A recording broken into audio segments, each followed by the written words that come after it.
What's up, you guys? I'm Haley, And I'm Andrea. and this is Inhuman. Okay, so Andrea, you already know what case I'm covering today. I am excited to cover this case because I actually didn't know a lot about it, even though I knew more about it than some other cases. And I feel like I have heard it told on a couple other podcasts that I listen to, but not many. I feel like it's not as quote unquote popular, Right.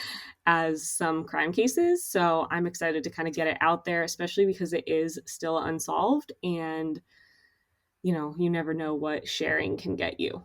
Right. And it is a pretty big case. So to not have a ton of podcasts cover it is kind of shocking because it is, to me, it's a huge case. But Exactly. I know.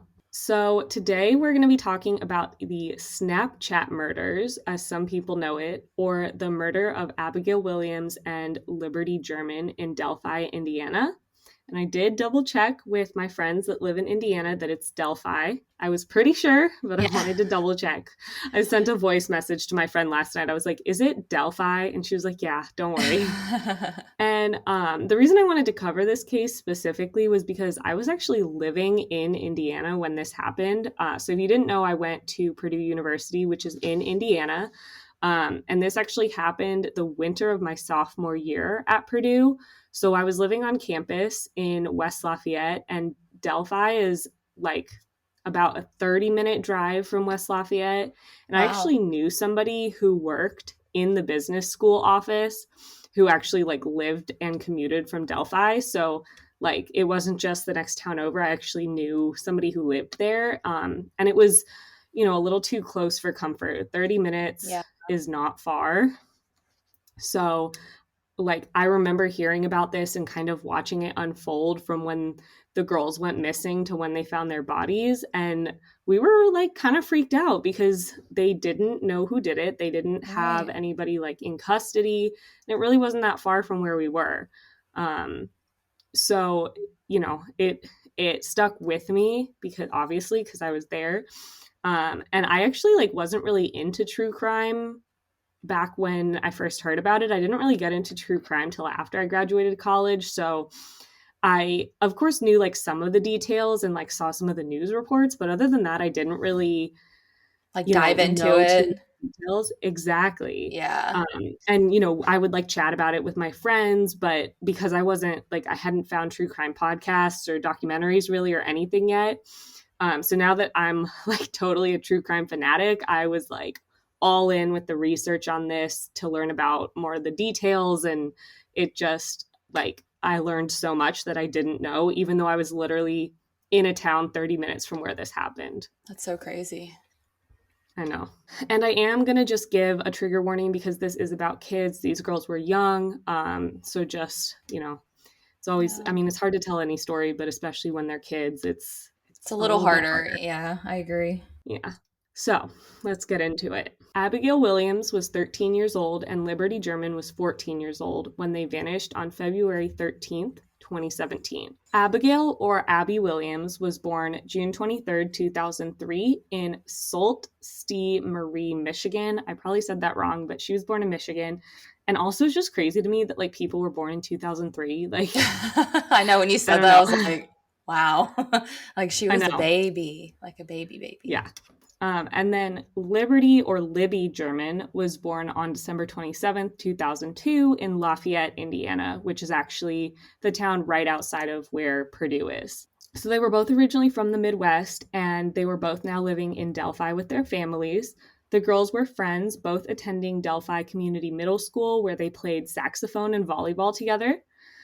Monday, February 13th, 2017, was a snow day, and the girls had had a sleepover at Libby's house. I kind of switched back and forth between Libby and Liberty Liberty. and Libby in my Yeah. notes because at first I was using Libby, but then one of the sources I was using kept calling her Liberty. So I was like, oh, maybe she went more by Liberty. But then they switched over to Libby. So I'll mostly use Libby, but to try to keep it consistent. But just if I ever step up, or what's the word? Like switch it Trip over up. my Oh words. yeah. Yeah. Yeah, that's why. So they had a sleepover at Libby's house the night before because they knew the next day was going to be a snow day. And they slept in that morning after being up late during their sleepover, typical teenage girls having a Right. sleepover. If you sleep at And all. yeah, exactly. And Libby's father, Derek, made them pancakes for breakfast around 10 a.m. on Monday, the 13th. And Libby was actually in the primary care of her dad's parents. I couldn't figure out why. And her mom was never mentioned. So I don't know if something happened to her mom or what, but I just I didn't go too deep into that because I wanted to go into other, research Like more holes. important But details. Yeah. yeah, but she was in the care of her grandparents and they all lived in her grandparents' house together. So I'm pretty sure her dad lived there with his parents and then his daughter. Okay. But she was technically in the primary care of her grandparents. So her grandma, Becky, was home with the girls after Derek left for work. And she told them that she'd give them some money and take them out shopping if they helped her with some of her filing work. So they did that. And then around 1 p.m., when they were done, they asked Becky if they could go to the Monin, I think. It's Monon. Monin? Monin? I would think Monin. That's what I would say, right? Okay. Yeah. People can correct me if I'm wrong. So they asked if they could go to the Monin High Bridge Trail. And so this was in a park not too far from where they lived. So they wanted to just go walk around, take pictures, stuff like that.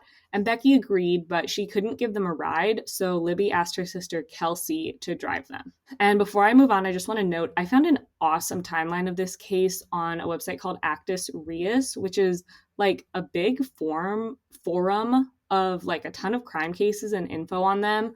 So I'll have that link down in the show notes, and there's photos and maps and stuff that I'm going to be explaining, and that all comes from that website. And a lot of them I'll also post on our Instagram, so you can kind of go look at that as you're listening to get a better sense, because there's a lot of movement around a park in this case. Right. But that website is awesome and has a lot of the details. That was the main source that I used for all of my research because it was really well done. So around 1:30 p.m., Kelsey picked up the girls to take them to the bridge. And we know the girls were dropped off at some point after 1:38 because Kelsey was on the phone with her boyfriend when dropping them off. And the phone records show that call began at 1:38. So, it was sometime early afternoon. She dropped them off and didn't report anything suspicious she didn't see anything suspicious. It was just the normal park. And around that time, Libby called her dad to see if he could drive them home. And he said he could pick them up after work, which would likely be around 3 or 3:30. So there wasn't a set time. And Libby's dad said that he would just call her when he was getting close, and then they'd return to the trailhead, the parking area, to meet him. So they had a plan to be picked up. And her dad, she knew a general time, but her dad said that he would call when he was getting close. Okay, guys, the sound might be different because I realized why my microphone was echoing and I just moved. So hopefully this sound is better. We are slowly learning how to podcast. Bear with us. Where we were, the girls had a plan to get picked up by Libby's dad, and they began walking the trail. They eventually made it to the bridge that they wanted to go see. And the way that I understand it, and from maps and stuff, and again, I'll post all the maps on our Instagram so you can see, it was basically a big park with a trail, a couple of different trails that went through it. And then there were a couple of bridges off of those trails. So when they made it to the bridge, Libby actually uploaded 2 different photos to her Snapchat story, which is why a lot of people refer to this as the Snapchat murders. And this was around 2:05 to 2:07 p.m. One of the photos was a photo of just the bridge itself, one of those aesthetic photos that I totally would have posted on my Snapchat story at their age. I honestly probably would still now, so no judgment. Yeah, exactly. And then the other one was a photo of Abby on the bridge. So I'll post those 2 photos, and it's just so freaking eerie knowing what happened shortly after. Mm-hmm. And there's actually, if you know anything about this case, there's a video of a main suspect, and I think a lot of people think that video was a Snapchat video, but it was not. And I think that's why, beyond there being 2 photos she posted to her Snapchat story, I think a lot of people call it the Snapchat murders because they think the video of the suspect came from Snapchat, but it did Right. not. So we'll talk more about that. And that's where we'll leave like the Snapchat part out. Um, but yeah, it's very eerie. We're going to actually now kind of jump ahead to what happened starting from when Libby's dad arrived to pick up the girls. There's not a lot known about what the girls did except for what we see in that video, but I'm going to talk about that later when we kind of talk about the evidence and what they discover once they find their bodies. They had agreed, like I said, that he would call when he was coming to get them and they would meet at the trailhead to be picked up. And according to phone records, Derek called Libby at 3:11 p.m. and he remembers he at that point was starting to drive over to the park from work, and Libby didn't pick up. And a few minutes later, he arrived in the parking area and called her again and also was looking around the parking area for them. And again, there was no answer. And Derek was like, it's very unlikely that Libby would ignore his calls, especially because she knew that he was coming to pick them up. Right.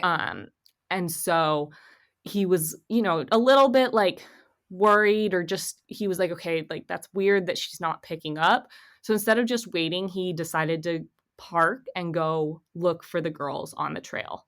Good. Which, like, oh my God, if I was him, I'd be freaking out. I know. So as Derek started walking, he got to a point where the trail split off into two trails, and they are referred to as the 501 and the 505.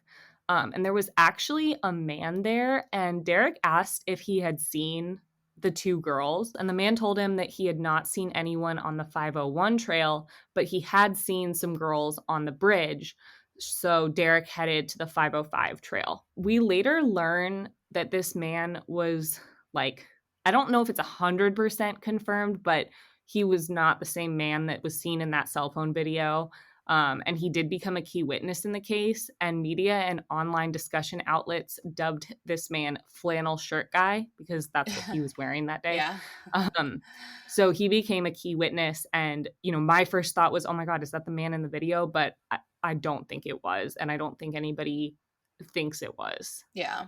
I think they were like different shapes and sizes, which you'll get Yeah, into later. exactly. But Right. And he was wearing a flannel shirt, and the man in the video was not. Right. So Derek was walking along the 505 trail and, looked at the bridge and everything, and he still didn't see the girls. So he called his mom, Libby's grandma, Becky, and asked her to try contacting the girls herself. Becky was actually with Libby's aunt Tara at the time and they both started repeatedly calling and texting Libby with no response or anything. And Derek was continuing to search around the park, but he eventually returned to his car after not finding the girls.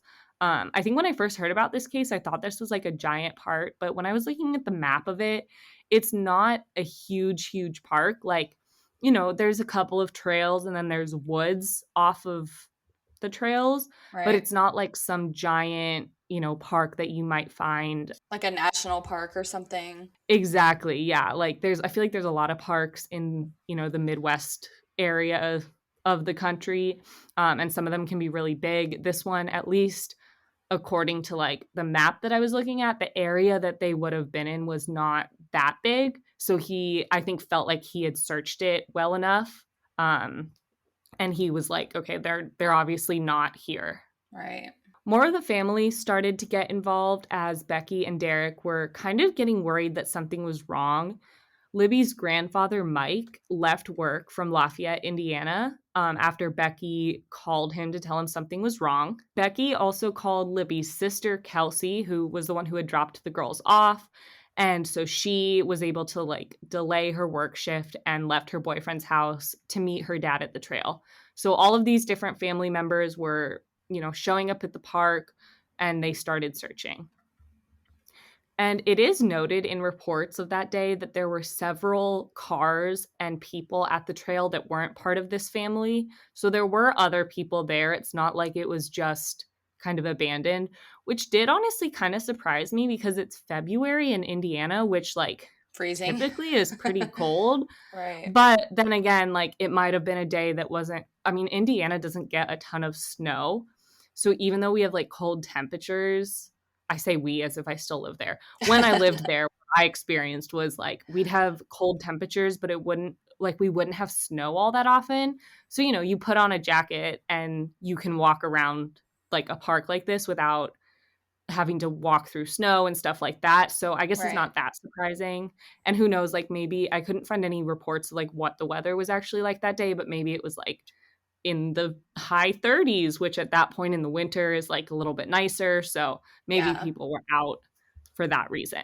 The family at this point were kind of thinking that the girls had somehow gotten hurt and that possibly Libby's phone had been damaged, if they fell or something like that.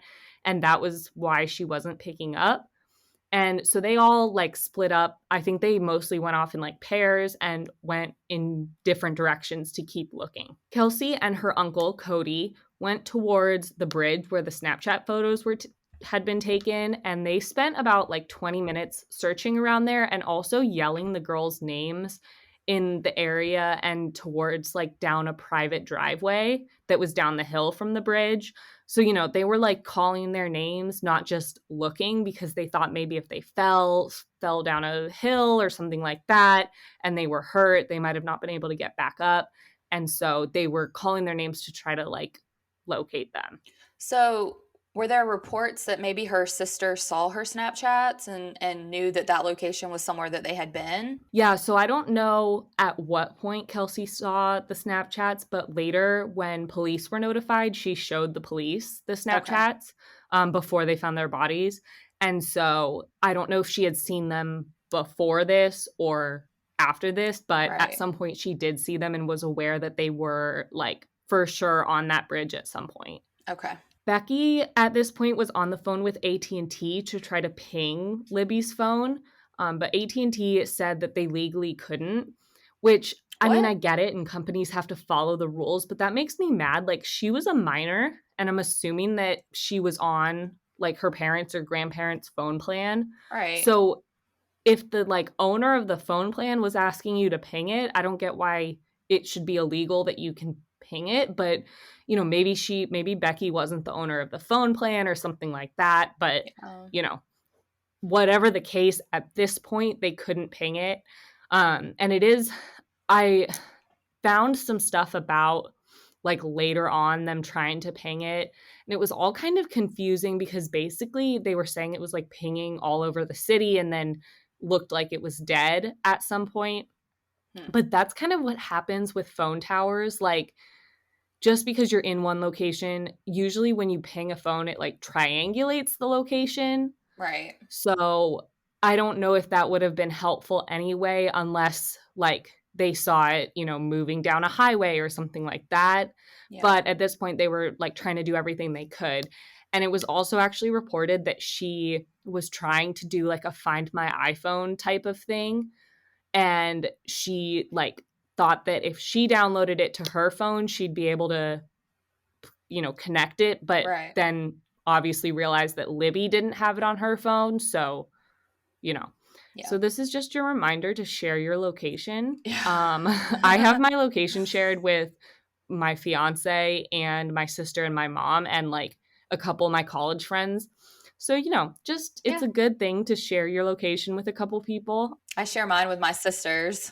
Exactly. We should share our locations. Yeah, we should. We should.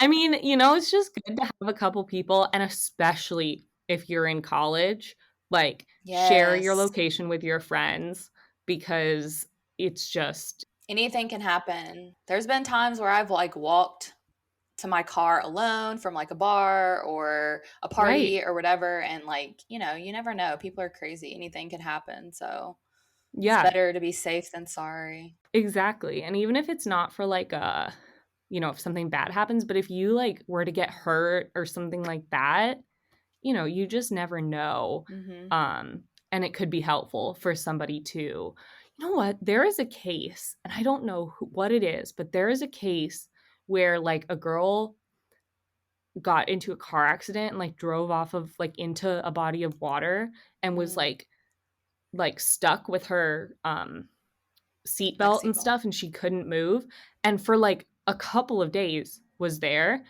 and my God. finally they found her because it took them a long time, but finally like the boyfriend or husband or somebody was able to get phone records and could ping it and find like around where she was, and then they found her. Wow.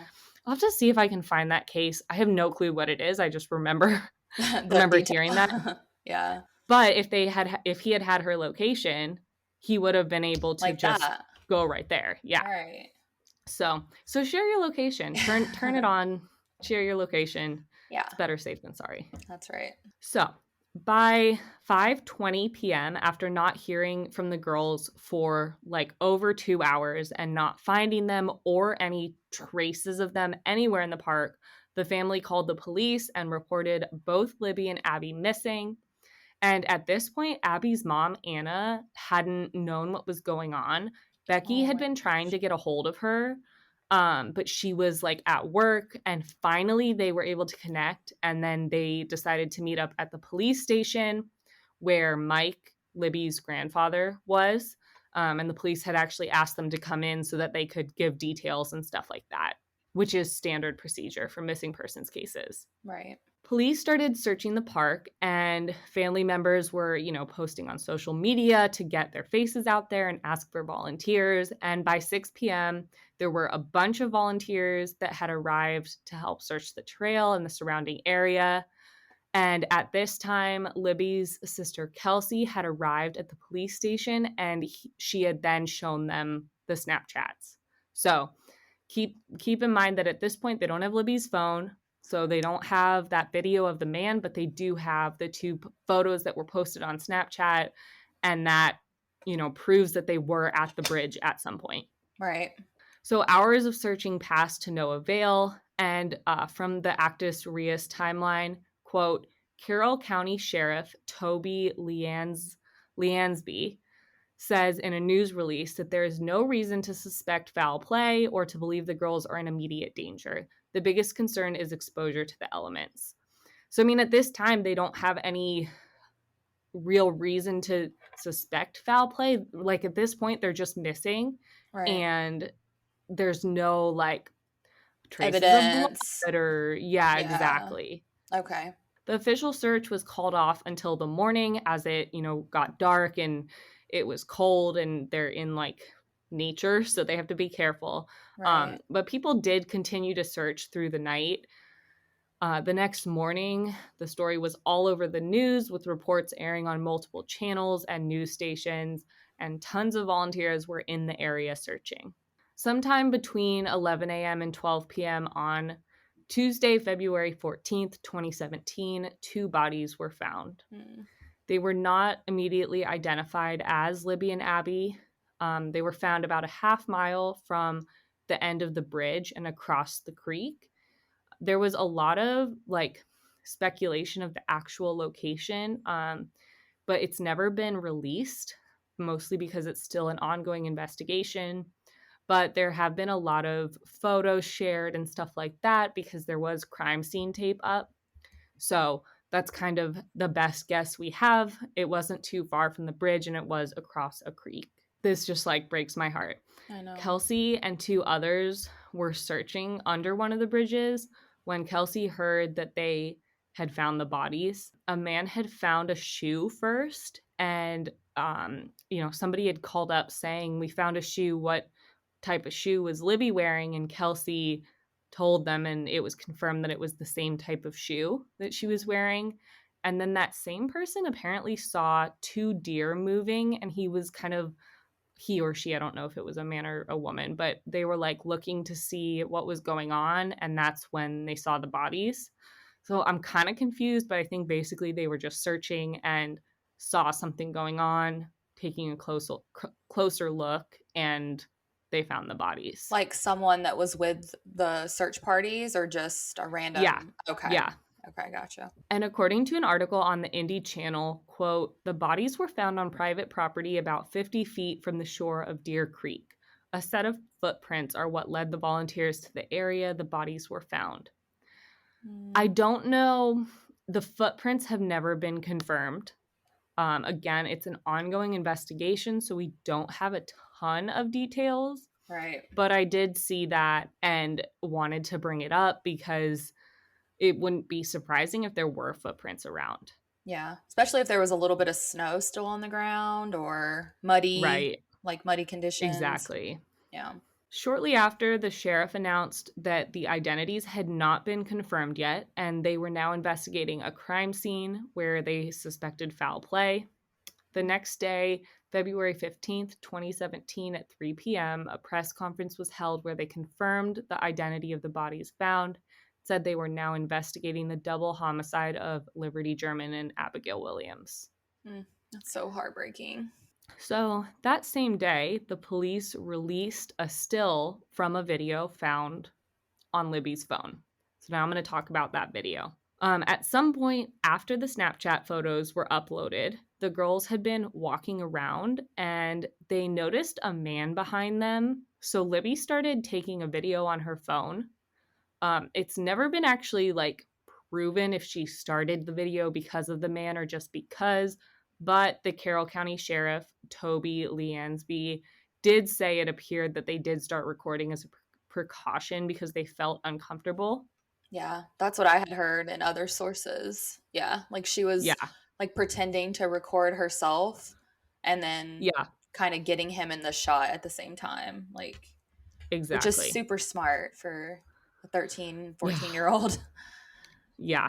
So only a small portion has been released to the public in which you can see a man like taking a couple steps.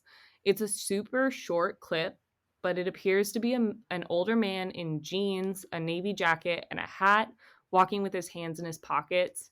And again, I'll post it on our Instagram because this is obviously a big part of the investigation.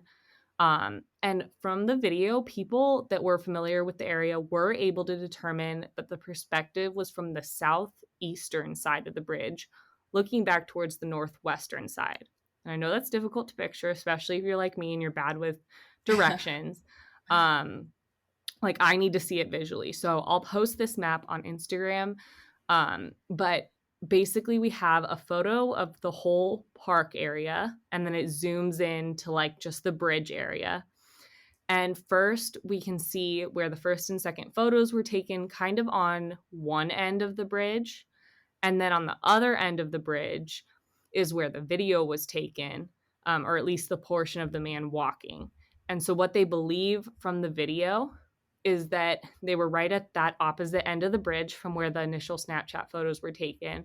And Libby, who was the one recording, was facing like back toward the other end of the bridge, and Abby was facing her. And the man was behind her, facing the same way as Abby or toward Libby. Okay. So basically, the man is behind Abby facing Libby. Right. So there was obviously also audio from this video. And again, only a small portion was released, but police did say that more of the audio was played for the victim's family and that, quote, the girls mostly talk about stuff girls talk about in the recording, but they also mention the man. And the only audio that was released to the public was a man's voice ordering the girls down the hill. And I'm going to play it for you here. Guys, down the hill. Guys, down the hill. So isn't that just the creepiest fucking thing? Like, why are you demanding them to go down the hill? Like, who the fuck are you? Exactly. Yeah. Exactly. And we actually don't know when in the video this was said. So like we don't know like when, like what the context was. Did they have conversation prior to this? Yeah. Exactly. They believe that what happened was they went off the trail and possibly even through a shallow section of the creek. From the Actus Reus timeline, quote, it has been theorized that the offender pulled a weapon and found a way to make the girls comply with his orders. So the audio was released on February 22nd, 2017, and it wasn't actually the full audio you just heard. It was just the down the hill part. The guys clip wasn't released until April of 2019, and I'm not really sure why it wasn't initially released and also like why it was then released. I think that they were just trying to get more out there. Yeah, because you would think they would want the whole audio out there so someone might could recognize his voice and be like, oh, that's so and so from such and such. Like, let me call that in. Exactly. Yeah. It's weird. So I don't know what was up with that, but that was the audio we got, along with a couple of stills and, the man moving. And like we said, like Libby has gotten a lot of praise from law enforcement for being able to start that video once she knew something was up. Like just Yeah. being in the state of mind to figure that out is amazing. And how scared she must have been too, and Oh still my God, I managed to know. do that. So a lot about the investigation has still not been released since it is still an open investigation. So aside from the audio and video evidence, there's only a few things we know. So I'm going to go through that now. First of all, according to the Indy Star, the FBI did create a description of the suspect. So I'm just going to read this exactly how they said it. The suspected killer is thought to be a white man who weighs between 180 and 200 pounds and stands between 5 feet 6 inches tall and 5 feet 8 inches tall. He has been described as wearing blue jeans, a blue jacket or coat, and a hoodie. So there were also 2 police sketches that were released over the years. The first one in July of 2017 and the other in April of 2019. The first was an older man with a goatee, and the second was a younger man looking like clean shaven. And these are actually different men, which Yeah. is what a lot of people didn't understand at first, like what is going on. So the first sketch that was released in 2017 was based off of a witness statement. And then the second sketch that was released in 2019, it was actually drawn back in 2017. So it wasn't like a new sketch. It was just that they were now Releasing releasing it. it. And basically they said that like this one was believed to be the more accurate one now. And according to Kelsey, Libby's sister, she explained it on Twitter in 2019, saying, quote, they had created several sketches at the time, or they had created several sketches at the time they believed the other one was more credible. So it was basically like at the time they thought that that one was the accurate one. Right. Then now in 2019, they thought the other one was more accurate, just as they were getting more information. And wasn't like the original sketch that they released, wasn't it like a complete opposite composite of the guy in the video? Like a Yeah. younger, slender, taller. Yeah, I thought Yeah. that was interesting. Finally, the state police have also said that they believe the suspect is originally from Delphi and either still works or lives there or frequently visits the area. So that's pretty much all they've released. And despite all this evidence, the case went cold for 5 years. And it still is cold, but there was some recent, movement in it, a little bit. And so I'm going to share that here. So yeah, but don't get too excited because it's not anything major. So in April 2021, a kidnapping in Lafayette, Indiana, which is again about like 30 minutes from Delphi, that kidnapping may possibly be linked to these murders. The detectives on the Delphi case took notice of James Bryan Chadwell II, who, according to a Journal and Courier article, has been accused of luring a 9-year-old girl into his house, Ew. beating her, doing other stuff. I'm not going to talk about it, and locking her in the basement. Thankfully, the police were notified, and after Chadwell allowed them to search his house, they found the girl in the basement and arrested him. According to the sheriff, many factors are leading the investigators to look into Chadwell for the Delphi murders, and although he said there's not a specific link, they are following up on this lead as they have with every lead since 2017. Okay. So, unfortunately, that is pretty much all we have at this point. All we can do is continue to share the image and the sketch along with the audio clip. You just may never know. Maybe one day you will share it and then someone else will hear it or see it and recognize it. And even if you think like, I don't live in that area, so there's no way, you never know. Like never people know. move, I mean, like I lived there, but now I don't. So you know, like I could still recognize something, or somebody that I know could recognize something. Like you just never know. And so you never know who you may recognize. Yeah. If you have any information about the case, you can send an email to Abby and Libby Tip at cacoshrf.com. That's where they're kind of taking all the tips instead of a phone line, because it's easier and it will all be kept confidential. We will share all of the photos and the video and the audio clip on our Instagram. So please, please, please go look at that. Share it if you can. I'll also share it on Twitter. So if you're more on Twitter, go share it on there. The least you can do for these girls is take a few seconds to look at it and see if you possibly recognize anything. And if you have a few extra seconds, just hit share so we can help reach more people. Yeah. These girls deserve justice. They were babies and they did everything that they could to identify their killer. Mm-hmm. So we need to now do our part to get them the justice they deserve. Exactly. And it's little, very, very little effort on our parts to share. Exactly. And because this is still so recent too, the likelihood of it getting solved if more people share it and talk about it and get the images and the video out there. Some podcasts like Crime Junkie, if they shared this story, which I don't know if they have or not, but I don't remember hearing about it on their podcast, but maybe they have.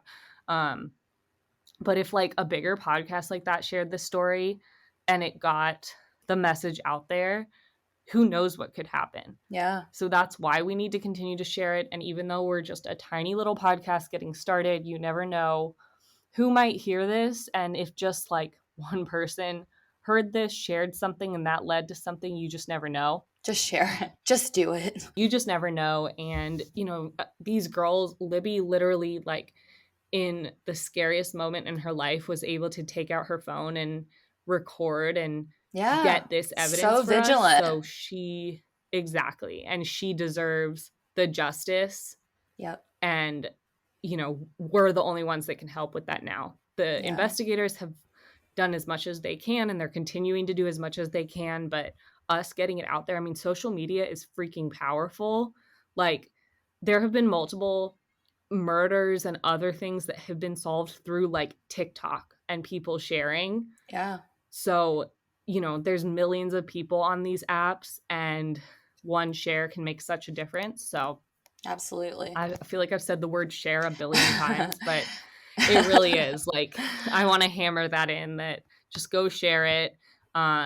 Share this podcast with your friends if you have friends that are interested in these kinds of stories, because I feel like the more, you know, crime junkies and people who like this stuff hear it, the more likely they are to share it than just like, you know, somebody who might be seeing it on social media. If you understand the case and stuff like that, you might be more likely to share it. So share it with your true crime addicted friends. And, you know, we want to get it out there, and let's get justice for Abby and Libby, because they freaking deserve it. They do. And their families deserve to know what happened to them. 100%. And the whole community. I mean, so many were out there searching for them, and this community still doesn't feel safe. I have friends that live not far from Delphi. Yeah. And it's scary, because even as being adults, like, something like this could happen. Yeah, absolutely. And that man still being out there is terrifying. And, you know, they deserve justice. Their families deserve to know. And the whole community and that whole area deserves to be able to feel peace, because I'm sure they don't. And he deserves to be punished, because he's gone, what, 5 years? So 5 years. Yeah, 5 years. Yeah, over 5 years. With nothing, with no. Yeah. Just willy-nilly out there doing his thing. No punishment. Yeah. Exactly. So yeah, that is the case of Abby and Libby, you know, the Delphi murders, the Snapchat murders, however people know it. We will, again, as I've said a million times, share everything on Instagram and Twitter, which are both at Inhuman_podcast. We're also on TikTok at Inhuman Podcast, and I'll be sharing that story on there as well. And, you know, maybe one day that if any of our cases or any of our TikTok videos are going to get more views, this is one that I hope does, because like I said, it's unsolved and it just, you never know who it'll reach. So Right. if you are on TikTok, go like, comment on that, help boost it so more people can see it. And let's get this story out there. Yep. And don't forget to subscribe wherever you listen to your podcast. Leave us a review, a rating, all of the good things. We really do appreciate it. Yes, And it does please. help us a ton. Yeah, I've been like looking at our reviews. So we have reviews and then ratings, and the ratings just like you can tap however many stars and you don't have to write anything. And for a while we had 19, and the other day we had 20. So somebody else Yay. rated us, which is amazing. And I think they gave us a 5-star. So it boosted our rating, because we do have a hater that gave us like a 1-star rating back when we started. So it kind of brought us down to like, I think we were at a 4.7.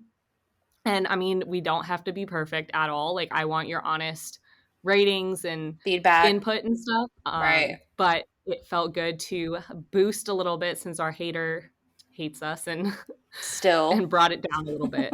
Yeah, still, it's been over a year, but it's okay. It's fine. It's fine. It's fine. But if you are listening, especially on Apple, if you could just like, all you got to do is tap the stars. You don't even have to write anything. And that would mean the world to us. And also, if you have case suggestions, we're on Instagram, and you can also send us an email at inhumanmonsterpod@gmail.com. If you have suggestions or like input about cases or anything, we'd love to hear it. Yep. Well, thank you guys so much for listening. Keep it human. Oh, I forgot. Good job. I totally forgot. Okay. You can do the next one.